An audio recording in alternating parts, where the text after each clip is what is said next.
Hey everybody, Garcia here, and today I'm taking a look at an expansion to the Lost Expedition. This is The Fountain of Youth and Other Adventures.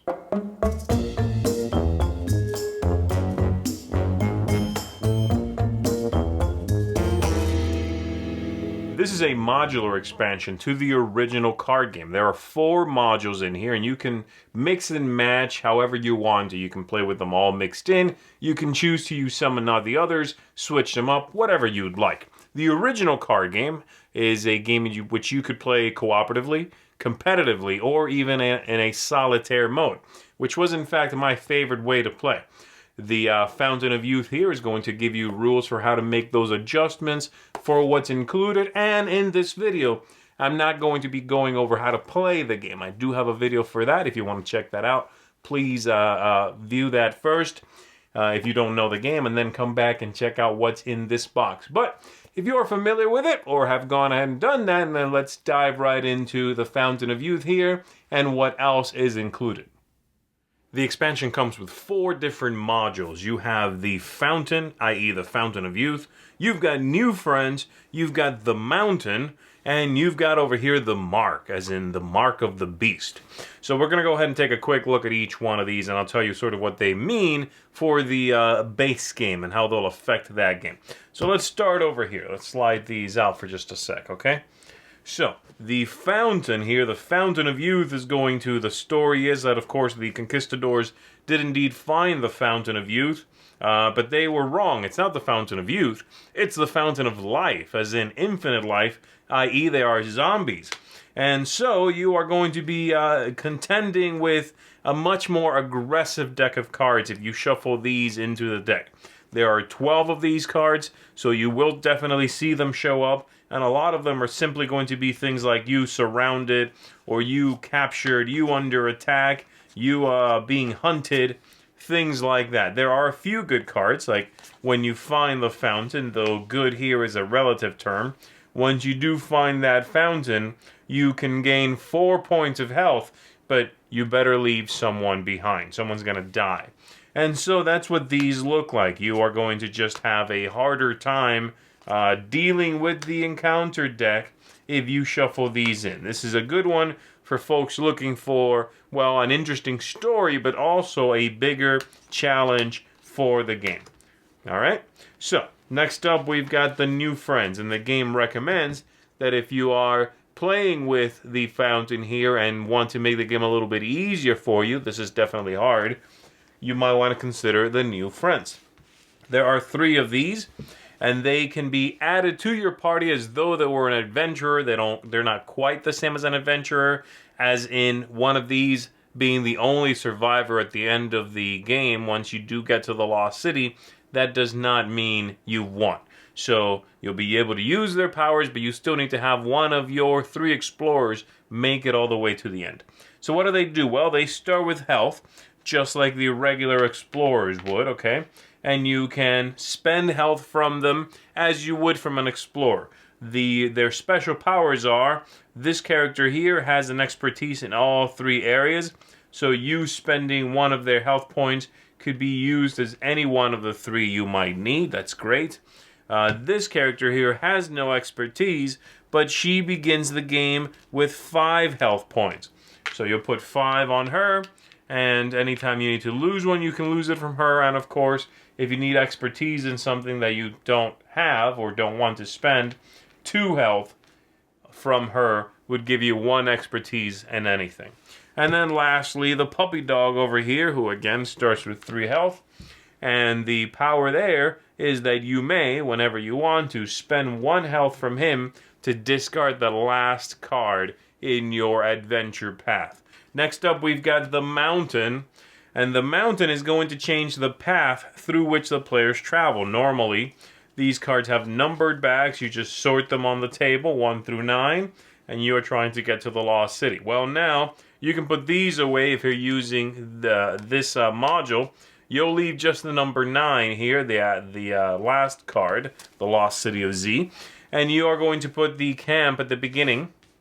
The rest of these, the Mountain goes in the middle. The rest of these, you'll use a number of these depending on how difficult you want the game to be. You'll shuffle them up, and you'll put some in play. with the arrows pointing towards the mountain. Doesn't really matter, honestly. But anyway, you'll do that. It would normally be more than this, by the way, but I'll just show you.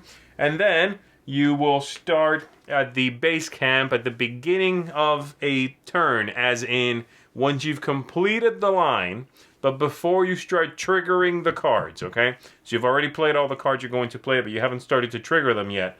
You trigger whatever location you are on. In this case, the base camp, it's very good. So as long as you haven't left yet, you'll get some food out of the base camp. But as soon as you move, you'll reveal the next one. And look at that, the very next one actually is going to cost you food. So if you start there, your next adventure, say in the evening, you traveled one, and then in the evening you begin an adventure there, well, now you have to pay an extra food. And then if you move again, it looks like you made it to a camp. So if you're able to camp, and this one's optional, then you are going to heal. So you can use that to your advantage. Once you finally make it to the peak, you'll reveal the rest of these. And you're also going to, when you begin on the peak, and this one has it as well, there is a new symbol. That symbol means you take the deck of cards, you are going to look at the top 3, and you can either keep them on top or put them on the bottom of the deck. All right. Lastly, we have over here the mark. And the mark is one in which you are going to shuffle in 6 cards into the main deck. And as they come up, you are contending with a curse in the jungle. And this is going to be represented by this new little symbol here, which is, a paw print, something like that, a claw print.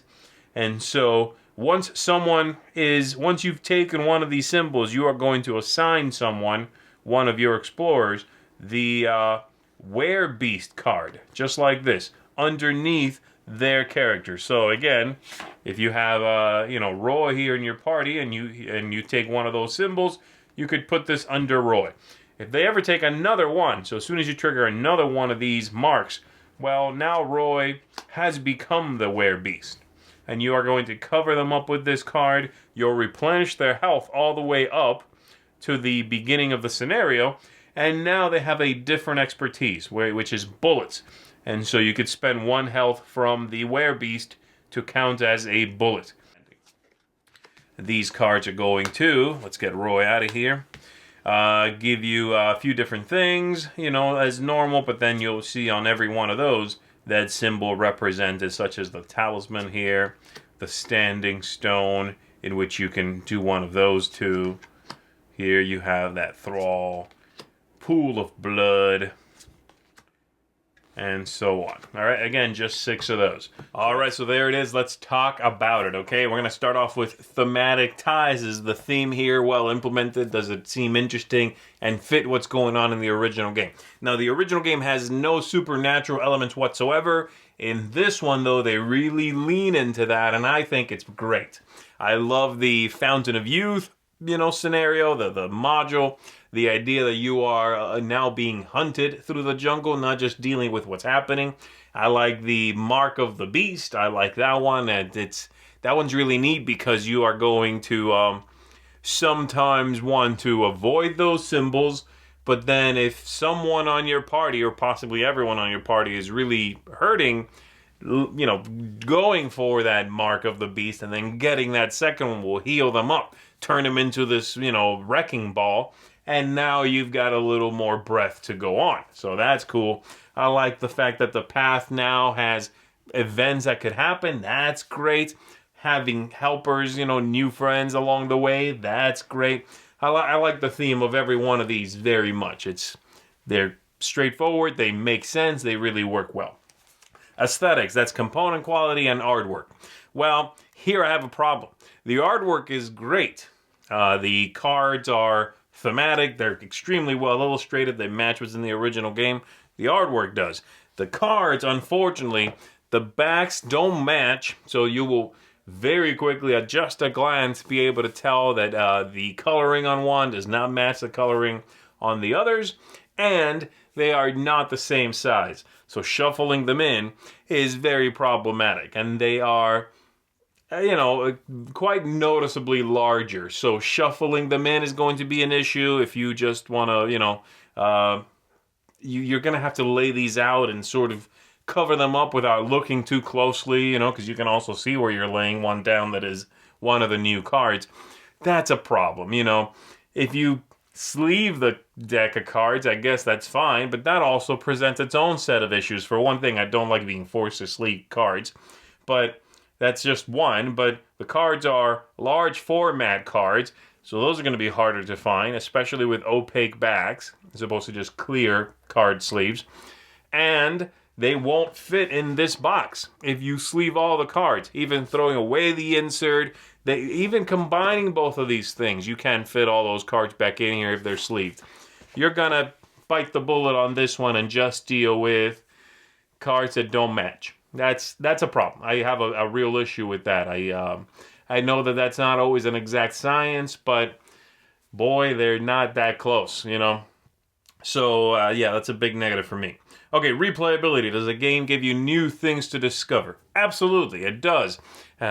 Combining different combining different modules, different scenarios is going to give you a different story. Playing with the ones you like more, but then mixing it up every now and then is going to give you something else. I mean, all four in here work. There are no duds, Replayability is kicked up considerably from just this little box. That's great. It's impressive. Game length. Does this change anything about the game length? Does it get repetitive? Anything like that? No, and in fact, I think this helps some of that maybe repetitive feeling that you might have gotten from the original game. I never felt that way, usually because I would die much before anything like that would set in. But you're going to have, especially the mountain scenario here, gives you a new path you are traveling, and a couple of new symbols to contend with. Sometimes you'll land on a location that you are okay hanging around on for a round or two. You're okay not advancing because you can reap that reward a little bit. Sometimes you land on a location that you got to get off of that location because it's draining you. That's interesting, and it's a new choice. It's a new thing to deal with, to contend with. So very neat. That works very well. And it keeps it, again, from getting repetitive. Ease of play. Is it fiddly? Any extraneous rules? Anything like that? Not really. Everything in here is the same symbols. I mean, you get literally, I think, two new symbols, right? You get the mark symbol, the claw symbol, and then the symbol on the dog, I guess. That's not even a new symbol, though. So, no, this is straightforward. You are getting pretty much everything that was in the original one. And I thought in the original game, I had said this in the review, I believe, that it was amazing how thematic they were able to make the game with just illustrations and a couple of symbols. Well, here, once again, they've proven that if you lean into the theme in this game, that is very much a real thing. You can choose to make this game thematic for yourself. You can also choose to just look at the symbols and not worry about what's going on. But if you read the title of the card, you look at the illustration, and you think about what the symbols represent, yeah, it's thematic. And this, once again, highlights that. Lastly, tactics and strategy. Is it too lucky? Balance? Are there interesting choices? The game is certainly going to have some luck, right? I mean, you are drawing from a deck of cards. Some of that, again, is tinged unfavorably because the cards don't match the original ones. But I've talked about that enough.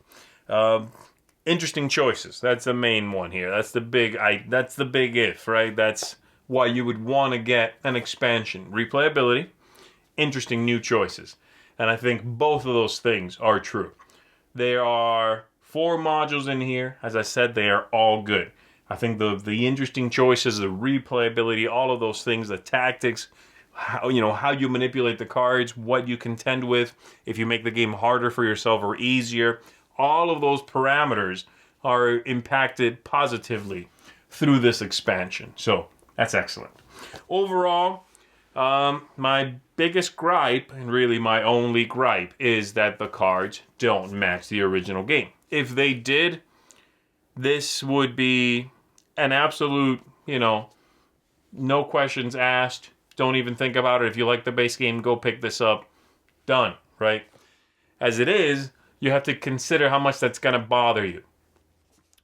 I think I'm okay. I'm going to keep playing it. It's great, but it is going to be one of those things that's going to bother me every time I pull this game out with the expansion. It is. If you don't care about that, this is fantastic. If you like the game, get this. You're really gonna enjoy it. You know. But having said all that, I cannot deny that this is a fantastic expansion. It's modular. I love that. I love being able to pick and choose. They're all interesting, and they all are fun, engaging, and again, you can choose if you want to make it harder, easier. They give you so many new options here. You're really having a tough time. Give yourself 2 new friends. And that's not in the rules, but you can do that now. You have now that flexibility, you know. You want to, you know, really make it tough? Add just the Fountain of Youth characters. They're going to be really tough, you know. The path is so interesting. Just the whole thing is great, really. So this is going to get a seal of approval from me. I really recommend it, despite my reservations with it. I really am glad that it came out. I'm glad to see the game get support, and I would certainly recommend it if you are okay with what I mentioned. Again, seal of approval for the Fountain of Youth and other stories. Thanks, everybody, for checking this out with me. I'm going to see you on the next one. Thanks so much for watching the Dice Tower videos. Find more great videos and reviews, as well as our top-rated audio podcast at Dicetower.com.